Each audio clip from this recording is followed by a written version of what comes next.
up we have Ruth Deneen from the Hague Convention. Please welcome Ruth.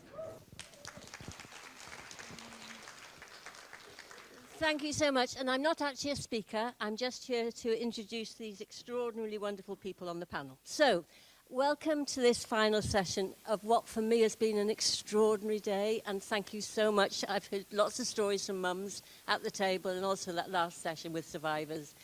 It was phenomenal. Thank you so much for everybody who's contributed. So this is the final session, and it's on the 1980 Hague Abduction Convention, of which more in a moment, and international migration. And the two topics are interlinked very directly. So my name's Ruth Deneen.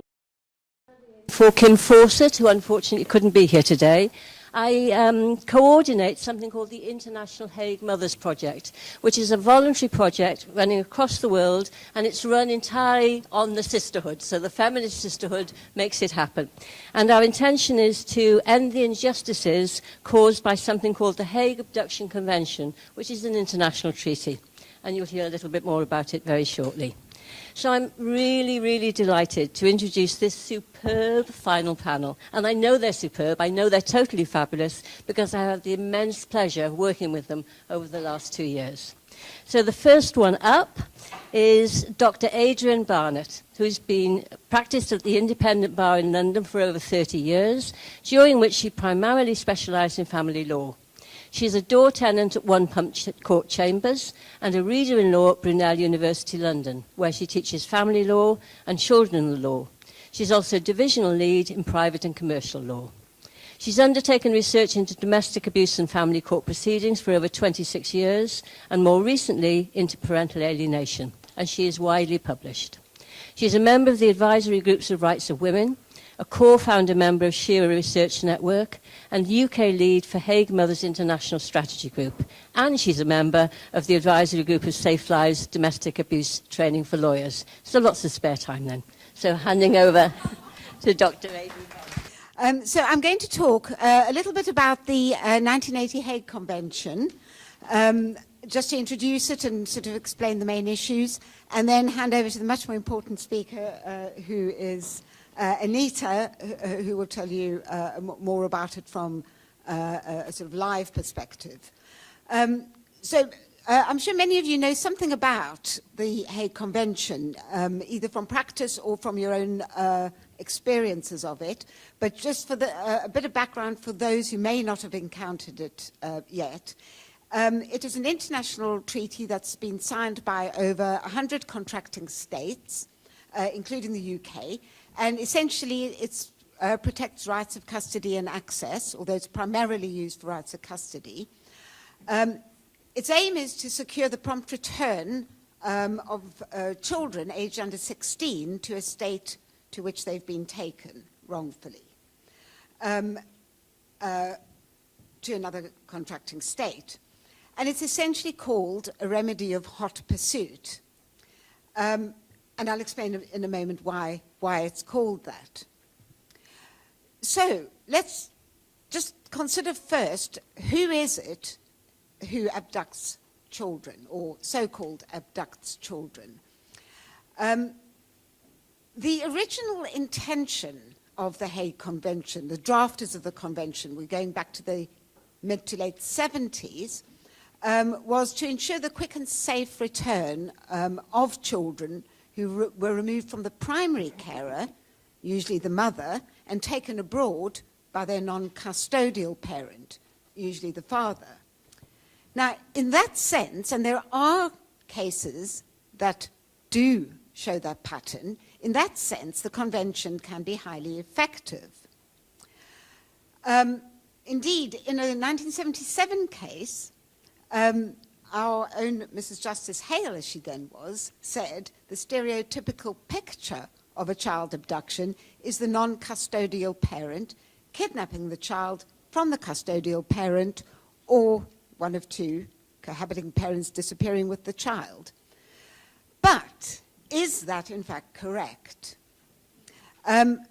What we know from latest statistics that have been compiled for the Permanent Bureau of the Hague Convention is that around 88% of taking parents are primary carers, and 94% of those are mothers. And it's estimated that around 75% of cases involve domestic abuse. So what we're looking at, far from the stereotypical picture of abductions, is that a very large proportion of these cases are mothers who are fleeing across borders with their children to escape domestic abuse. Now, what do we mean by a remedy of hot pursuit? The Hague Convention operates under something called the prompt return principle, which means, and this is articulated in Article 12, that if a court is satisfied that the abducting parent has wrongfully removed or retained the child in breach of rights of custody held by, say, the other parent, then the court must order the return forthwith of the child if the application is brought within 12 months of the removal or retention. There is no discretion not to. So it's a fairly, draconian situation. However, there are a number of defenses to the Hague Convention. So I won't go through all of them. So, for example, the court has a discretion on whether to return if the other parent, if it's more than 12 months after the removal or retention. If another defense is if the other parent has consented or acquiesced in the removal or retention. Another defense is if the child objects to returning. But there is no actual defense of domestic abuse. So if a parent wants to oppose a return order because they have escaped domestic abuse, then the only real recourse is to rely on something called the grave risk defense, which is in Article 13b of the Convention, which says that a court may not order return if that would expose the child to a grave risk that his or her return would expose the child to physical or psychological harm or otherwise place the child in an intolerable situation.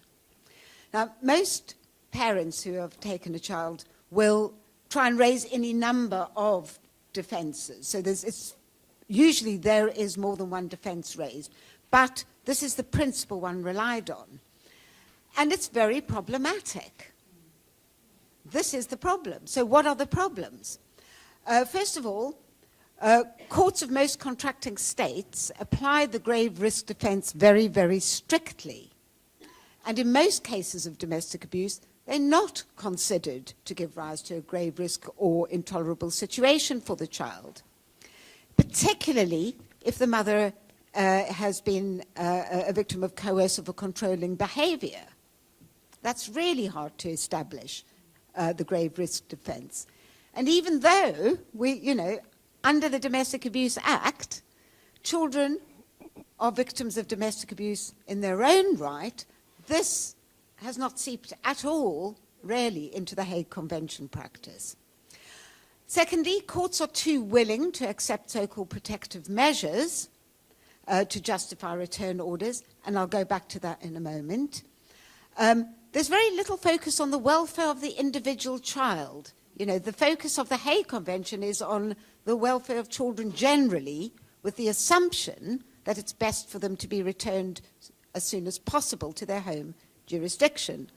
But very little on the individual child, and really very insufficient or no risk assessment.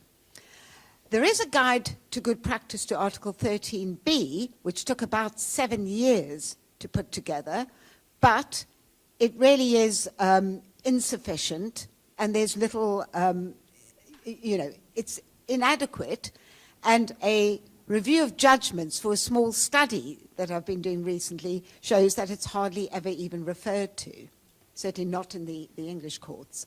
So mothers are left with the terrible choice of having to choose, and I'll go on and explain sometimes they don't even have a choice, to choose between returning to the country of their abuser or sending their child or children back alone. If their mothers and children are compelled to return, they are left in terrible circumstances. They can face continued or worse post-separation abuse, destitution, homelessness, isolation, or even criminal proceedings. They are frequently left with no family, no social or financial or legal support, and of course this creates a perfect storm for further abuse. There are times when mothers can't return, and you'll hear more about that in a moment. And then there's a problem of inequality of arms. Now we know that in the UK and many other countries, there's automatic legal aid for the left behind parent, but its means and merits tested for the taking parent. So, 2 minutes, okay. A quick word about these so-called protective measures, which are, so many courts, including in England and Wales, may be persuaded that there is prima facie, if the allegations are true, a grave risk of harm, but they then decide that so-called protective measures would ameliorate or mitigate that harm and therefore justify making a return order. But the 1980 Hague Convention and a council regulation called Brussels II revised that applies in the EU, neither of these say, well, certainly the 1980 Hague Convention never said that anything about protective measures. Brussels II revised does. The English courts give a really, really broad interpretation to protective measures. It goes beyond, say, restraining orders and so on. A protective measure could even be the availability, say, of domestic abuse injunctions in the home country or refuges in the home country. And what are most often, or perhaps in some jurisdictions in England and Wales certainly, frequently used as so-called protective measures are undertakings, which on return are not worth the paper they're written on. A small study done by Marilyn Freeman and others back in some years ago found that of the women, all the women interviewed who all had undertakings offered by the perpetrator and had returned, not a single one had stuck to those undertakings. And yet our courts are still accepting them. And mirror orders, or what in the US are called safe harbor orders, are very rarely made because they're not common to civil law jurisdictions, and judges don't think that they have the authority to make such orders. So we have a long list of what needs to change, but I've probably run out of time. I can say, wrap up at the end and say what needs to change, but I think we need to go on to Anita. I did want to tell you, though, in my remaining minute, about one case study, because I think that's really important. Just to hear what's happened to one of the Hague mothers. And, just as a trigger warning, it's an awful, awful case. So this is the case of Cassandra Hasanovic. And she had escaped to Australia from England because she had feared being killed by her children's father. He was a man who had sexually assaulted her, who had abused her, a really violent man. And when she got to Australia, she told the police, he said he was going to chop me up in little pieces and post me piece by piece to my family. No, that was what she had told the police in England.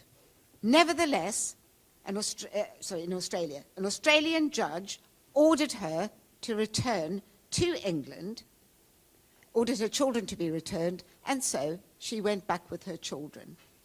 Soon after her return to Australia, I know I'm getting my jurisdictions really mixed up, but anyway, we're in Australia now, okay?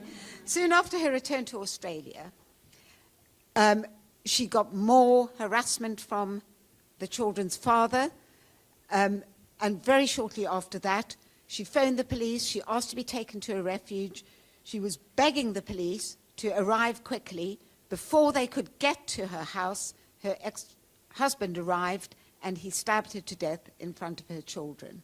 So that was a direct result of the Hague Convention. But we have a long list of what needs to change. And before we go on to that, I think it's far more important that you hear from Anita.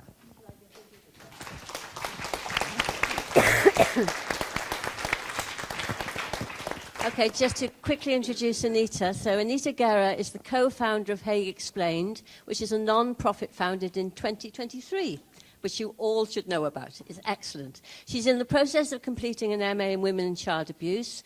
Hague Explained works to raise awareness of the wide-reaching effect that a Hague case can have, not only on parents and children involved, but also on society in general.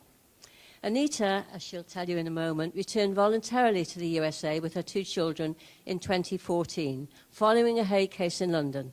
The subsequent family court case resulted in de facto loss of custody of her 2 children, who were then aged 8 and 10. I'll let you tell her story.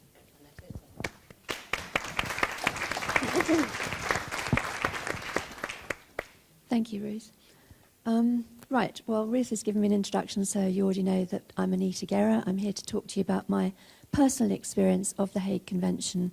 Can everyone hear me okay? Great, thank you. Adrienne's just given you a great summary of how the Hague Convention works, or is supposed to work very often. And I'd like to just explain to you how it works on a personal level, what actually happened to me in my Hague case. So I have 2 children. You can see them behind me. My children were born to me in Germany. We were living in Germany. I'm half Indian, and I grew up in India, and I love celebrating the Indian festivals throughout the year, and I made sure that my children also enjoyed that. So here we are celebrating Holi, which is a spring festival where lots of colours are involved. It's a time of joy for everybody. And I made sure that my children had that cultural heritage as well. My children are quarter Indian, quarter British, and half American. Their father is African American. They are fortunate in holding German, British, and American citizenship, so 3 citizenships. They were born in Germany, then we lived in the United States for 6 or 7 years, and I moved back to live in Buckinghamshire. I lived there as a single mother for 11 and a half months, not quite 12 months. From 2013 to 2014, we moved with their father's permission. He's a commercial pilot, so he provided the tickets, encouraged me to rent a house, put the children in school, and he visited several times. The children got on very well in the UK. My son was in the cricket team, my daughter in the drama club, and so on, before the Hague case started. Our Hague case was heard in London. I was really fortunate in having a solicitor to represent me from a major firm. She was recognised as an absolute expert in Hague cases. She never came with me to court. She sent a junior, and for one hearing, she sent a 6th form work experience student. It was her 2nd day at the firm on work experience, and that was who accompanied me to court. I had 3 or 4 different barristers. There was no consistency. Nobody knew who I was or what my case was about. I watched them shake hands and chat with my ex, happily, laughing and joking as men do, while my ex was actually banned from the town that I lived in with my children, and from contacting me or actually coming near me, except, of course, in court, which is protected, secure space. But he wasn't allowed anywhere near me because he'd been arrested for raping me. In the course of the case, Kafkas spent about an hour with my children before the first attempt to return. I'll explain that in a moment. And then another hour before the second attempt to return. The Kafkas officer told the court, and I quote directly, "These are American children who should be with their American father," ignoring their entire heritage and upbringing. As Adrienne said, I agreed to return voluntarily with my children. It took 2 tries. The first time, the children barricaded themselves into their bedroom and shouted and screamed until my 9-year-old actually eventually passed out. He'd been screaming, "I'd rather die than return to America." That's not an objection for Kafkas, that's a preference. We had an order of protection and many undertakings, these lovely promises that men make to the court. The undertakings included to stay away from me physically, not to be at the airport when we landed, provide accommodation for us, a vehicle, not to file anything with family court, so that would give me time to find an attorney in the United States, and certainly not to remove the children from my custody. He was at the airport. I never saw any accommodation. It took me about 10 days to get a vehicle, and you don't want to be in Arizona without a car. I was due in court about 18 hours after we landed. I didn't know until it was too late, so I missed that hearing. And in the end, my children were removed from me less than 72 hours after we landed. Because I wasn't at that first hearing that I didn't know about, the judge awarded him everything he'd asked for. I was at the second hearing the next day. I had to represent myself. There was no time to find an attorney. I was told to return on the third day with my children, and at that point they were removed. The order of protection that I'd had domesticated myself, because my solicitor never advised me about that, was quashed. So again, less than 72 hours after we landed. Our judge in Arizona had no understanding of the Hague Convention. She talked about those London guys. I wish the judge could have heard that. She berated me for not understanding or knowing about the court system in Arizona, and accused me, of course, of having the children, alienating the children from their father. I asked, for example, for a guardian ad litem. That's what a domestic violence advocate had advised me to do. And she laughed and said, it's not called that here. We call it a best interest attorney. My bad. I was told this was all my own fault because I hadn't appeared in court on the first day. I had to find thousands of dollars to pay for an attorney, and also for the intensive family therapy that had to begin immediately.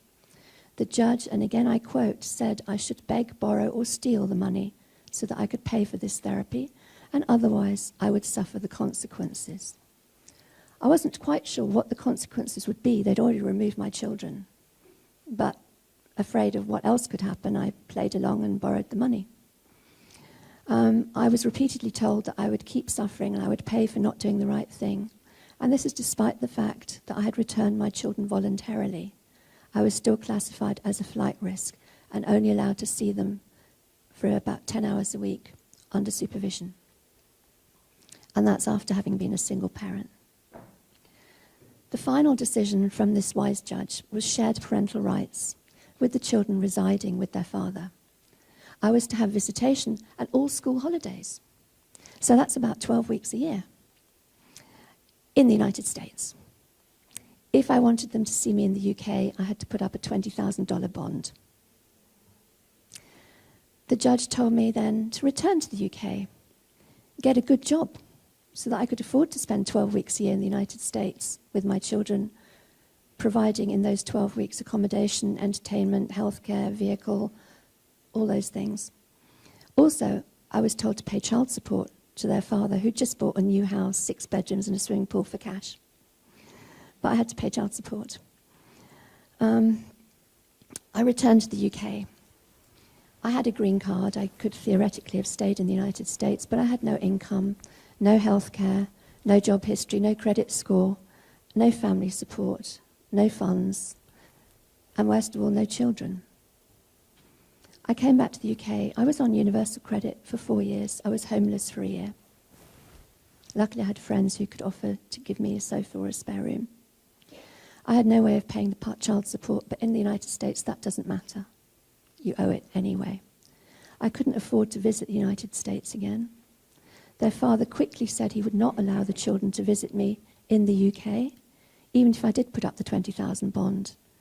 I have friends who offered me the $20,000, but he said no. He stopped all communication with me in October 2016. I'm now well over 8 years behind on my child support payments. This, in the United States, is an imprisonable debt, as my attorney warned me all those years ago. So if I go back, I could very easily be put straight into prison. My father died 3 years ago, having not seen his grandchildren for the last 5 or 6 years of his life. My children will never see their grandfather again, never benefit from his wisdom, his cultural heritage that he's given them.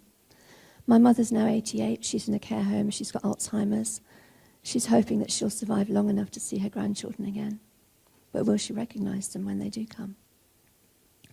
My nephew, he's 10.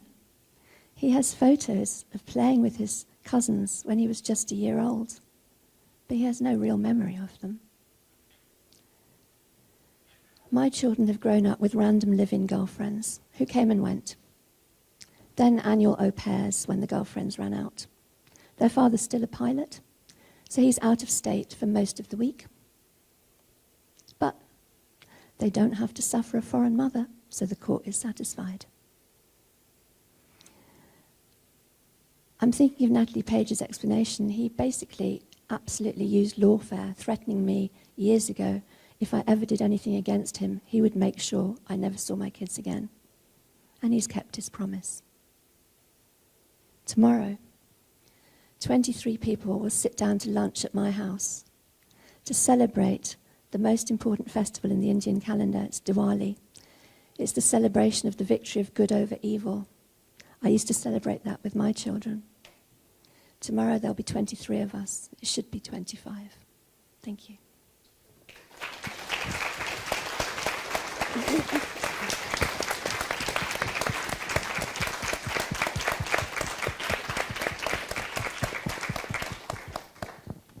Thank you so much, Anita. I've heard your story before, but it's so moving.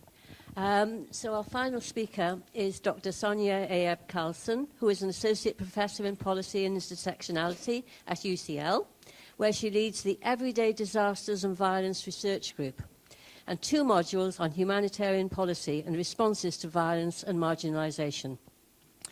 Dr. Ayab Carlson is also an honorary senior scientist at the UN University Migration Section in Bonn, Germany.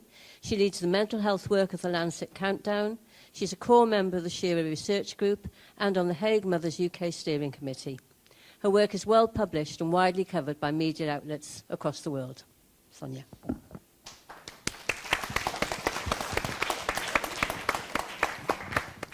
Thank you so much. It would be extremely difficult to follow these powerful speeches, but I will do my best. In my talk, as a former migration, refugee and intersectionality scholar moving into law, I'll try to take a step back and look down at the Hague Convention from above. So I will speak towards 3 points. 1, migrant mothers' experiences and freedoms in relation to Hague proceedings. 2, Hague as a tool for legal entrapment. And 3, the family court as child-friendly, but for what children? So building on and expanding from Anita's experiences, I would like us to imagine the following. You are a young woman trapped in a country that is not your own.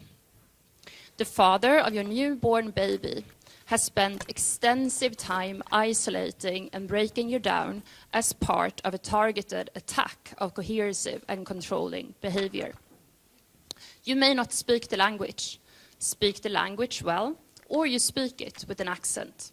You may not be aware of how the legal system and child protection services work in this country. You may not trust the police after having been dismissed when trying to file a report of domestic abuse, either here or back home. You may be in a country on an insecure visa or a visa that is tied to your abuser. One night, he threatens to take the life of the baby. You escape. You book a flight and you return home. Home where you feel safe, where you have family and support, and where you speak the language. Where you know that your country will look after you as someone who belongs to their community. Article 13 of the Universal Declarations of Human Rights makes clear that all human beings have the right to freedom of movement within country borders and the right to return home. Everyone has the right to leave any country and return to their own country. Despite this, you're now at risk of Hague proceedings, and you may be deemed an abductor and a criminal as you step into court. In court, you're welcomed by the perpetrator who speaks the language, who knows the legal system, who knows the law. the customs and the traditions, what is seen as appropriate body language, appropriate tone of voice, appropriate social codes and values, which will be appreciated by the judge and the legal representatives. You will be written off as the other. Othered simply based on the way you look, your name, or you may be determined as not belonging to the country when you first speak up. We must keep in mind that courts do not operate outside of conscious or unconscious biases.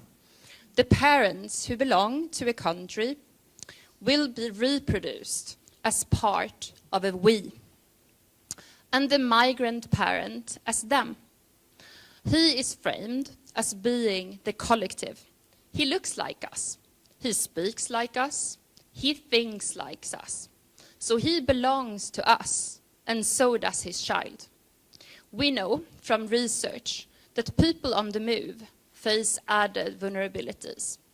Besides this, evidence is also showing how identifying or feeling as you are involuntarily immobilized, trapped, or stuck alone has been linked to poor mental health outcomes.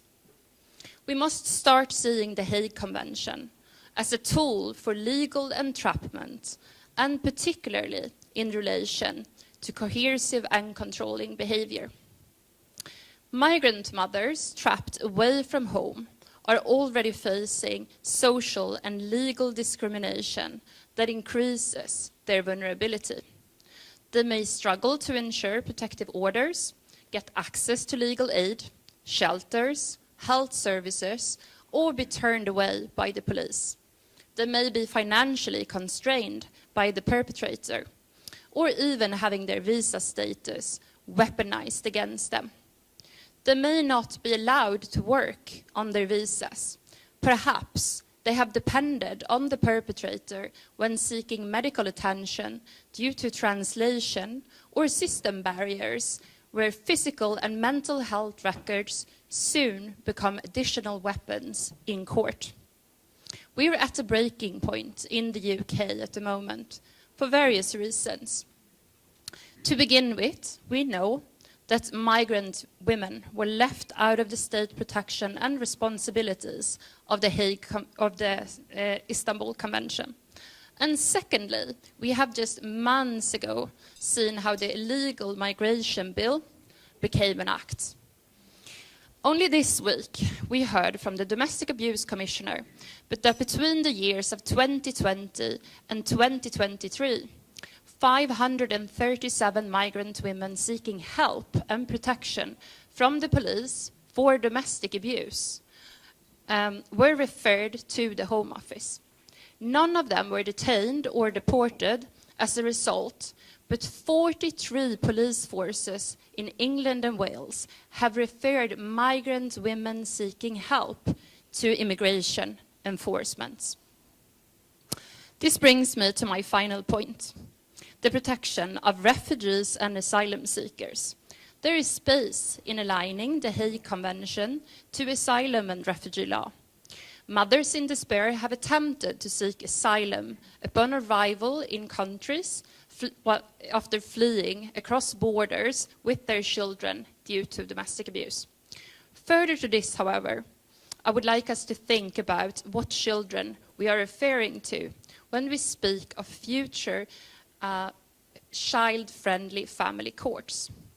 Earlier this year, we received funding to look into the duty of care and safeguarding around unaccompanied asylum-seeking and refugee children in the UK. Since 2020, approximately 5,000 unaccompanied refugee and asylum-seeking children have been placed in hotels, without clear guidance and processes related to who holds the duty of care over these children. Hundreds have gone missing, whereof many have been found in situations of human trafficking and exploitation. Many remain missing today, including children as young as 12 and 14 years old. As I began this project, I was expecting to find a long line of family court involvement. albeit public proceedings, resulting in orders around safeguarding protection, housing, safety around these children under the 1989 Children's Act, and particularly in relation to those children who've had repeated missing and trafficking episodes. There are close to no family court proceedings related to these children. This summer, the High Court in London deemed the practice of placing unaccompanied refugee children unlawful, but there are reports indicating that some of these children are finding themselves in hotels, including adult hotels. As we come to an end today, I would like us to think about who and how we move forwards from here under the current circumstances, in the current political and financial environment, to ensure that the family courts fully begin to work towards the best interest of all children. Thank you.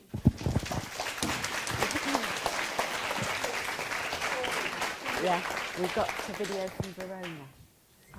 Okay. I don't know how long it'll go on for.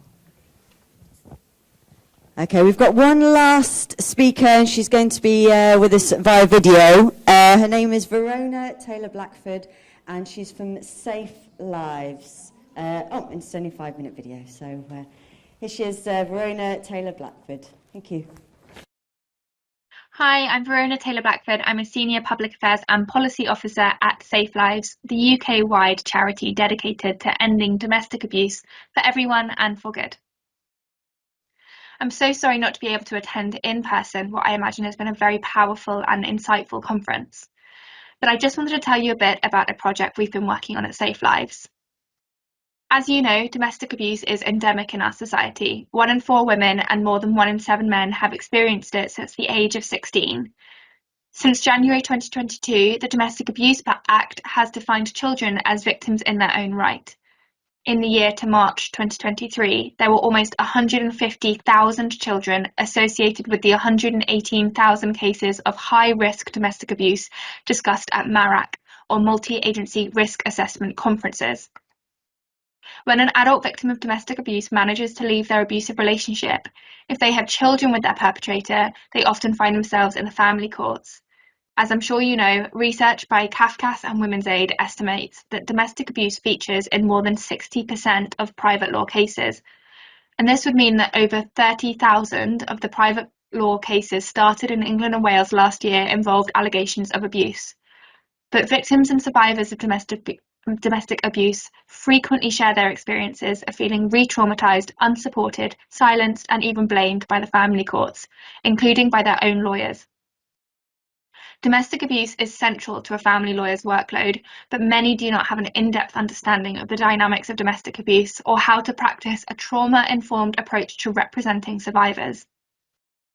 Following the Ministry of Justice's Family Harm Panel report, which recommended specialist training across the family justice system, we were funded by the Legal Education Foundation to develop and pilot domestic abuse training for family lawyers. We undertook focus groups and interviews with survivors, domestic abuse practitioners, and legal professionals, and we set out our findings in 2 interim reports, which you can read on our website. In this discovery research, we heard that family lawyers' understanding of domestic abuse is hit and miss, or a mixed bag. There are pockets of great practice and really fantastic lawyers, many of whom I imagine are here today, who are representing their clients in a trauma-informed and effective way. But more often than not, lawyers don't understand the dynamics of domestic abuse or the impact it has. We identified a number of key gaps in lawyers' knowledge, and most relevant to today's conference, this included a lack of understanding of the impact of domestic abuse on children. We heard that many family lawyers do not understand the relevance of domestic abuse once established to children's proceedings and contact orders. From this research, we developed and piloted a 1-day training course, running 23 sessions with more than 360 learners. According to learners' self-evaluations, our domestic abuse training for family lawyers had a substantial positive impact across each learning outcome. Lawyers told us that the training was informative and will improve their practice. 90% would recommend the training to a colleague, and over half rated the training 10 out of 10. One learner told us, I feel I will be much better placed to support survivors. This course has taught me so much. It is a step back to relook at how we all work. Following the training, nearly all learners said they were very or extremely knowledgeable about the different forms of domestic abuse and how to describe and identify them, more than double the pre-training figure. 94% reported a strong understanding of the risks to adult and child victims, more than double the pre-training figure, while 90% said they could recognise the impact that domestic abuse has on children and young people, whether they experience it directly or indirectly. We also saw very significant increases in learners' understanding of the importance of a multi-agency working arrangement, particularly with frontline domestic abuse professionals to support clients' safety. 89% of learners said they had a strong understanding of how to practice a trauma-informed approach to representing victims of domestic abuse, 5 times as many as compared with before the training. We offered 2 follow-up specialist courses covering so-called honour-based abuse and working with perpetrators, and these received really strong feedback too. More data is set out in the report, which you can read, but clearly this is a very impactful piece of training which has benefited learners greatly. Okay, so I realise I've thrown a lot of numbers at you, but what really matters is the recommendations. So obviously I'm going to say you should attend this training. It is evidence-based, survivor-centred, and the evaluation data demonstrates just how impactful it is. You can sign up for a course running later this month, or you can leave your details for any future dates. You can also book in-house sessions for your firm, your chambers, or your inn. Spread the word and tell your colleagues. In the report, there are survivors' recommendations for lawyers on how best to represent and interact with them. So I'd really encourage you to look through these, take them on board, and again, share them with everyone you know. If you're teaching new lawyers, ensure that domestic abuse and trauma-informed practice is part of the curriculum and really centres survivor voice. But also, this isn't just on lawyers to fix. This is a problem across the entire family justice system. We'd like to see the Ministry of Justice make domestic abuse central to the reinvigoration of local family justice boards and fund specialist domestic abuse training for family lawyers. We also know that training is needed across the board. Thank you so much for listening today. I hope you've had a really insightful time at the conference.